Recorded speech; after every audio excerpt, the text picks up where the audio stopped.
My classroom we use Edmodo a lot for review. The students use it to go back and look over materials we use in class. We also use it in interactive ways, allowing kids to learn from the teacher in class and then take it and use it on a one-on-one basis to do a research project, to do a paper, to come up with some new creative way using technology, like Glogster, for example, to come up with a product that shows what they're learning in class and allow kids to interact with one another. So it takes the emphasis on learning away from the teacher and puts it back on the students. And I think that Edmodo really allows them to do that and brings out that benefit of that blended learning environment that we're looking for. Very secure because only the students in your class can see the things posted to your wall. It's a nice social network that is, you don't have to worry about there being strange people on it doing stuff you have to worry about. So I think it's a great way for a school system to actually be able to communicate with each other without that extra fear of having stuff on there that shouldn't be there. Because if a student is absent, then they can look at the assignment and make up their work at home outside of class and not be behind when they come back. Particularly for students who are out of the classroom for whatever reason, can easily catch up on what they've missed.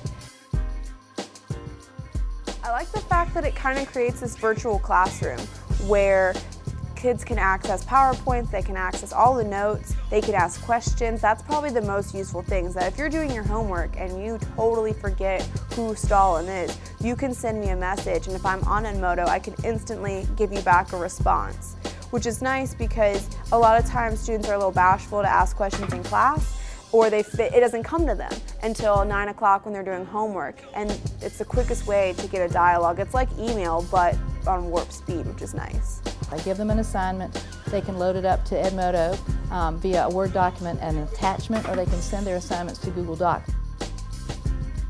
Assignments and quizzes and different activities, and it's just a nice way to incorporate technology into the classroom. With these students being seniors, they're getting a taste of what it's going to be like to actually submit assignments online. I take surveys so that students, for example, who may have been having a problem with a certain area, or I'm trying to figure out what we should read next, can vote on it. The interface is very similar to Facebook, so the students feel more comfortable with it.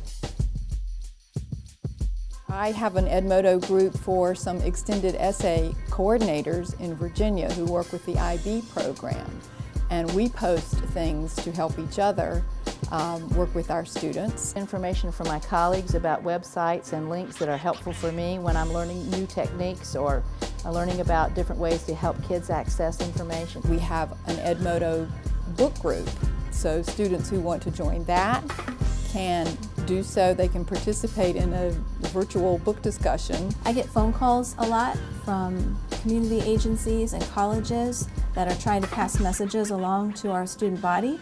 And as soon as I put down the phone, I'm able to write a post on Edmodo and alert our students of special events or opportunities that they're going to want to know about. So when they join the school counseling group on Edmodo, they have instant access to that really valuable information. Immediate access to the people I need to communicate with. If I have an idea or see a resource, I can post it immediately. I don't have to write myself a note to go down there and talk to them. It is just beyond cool.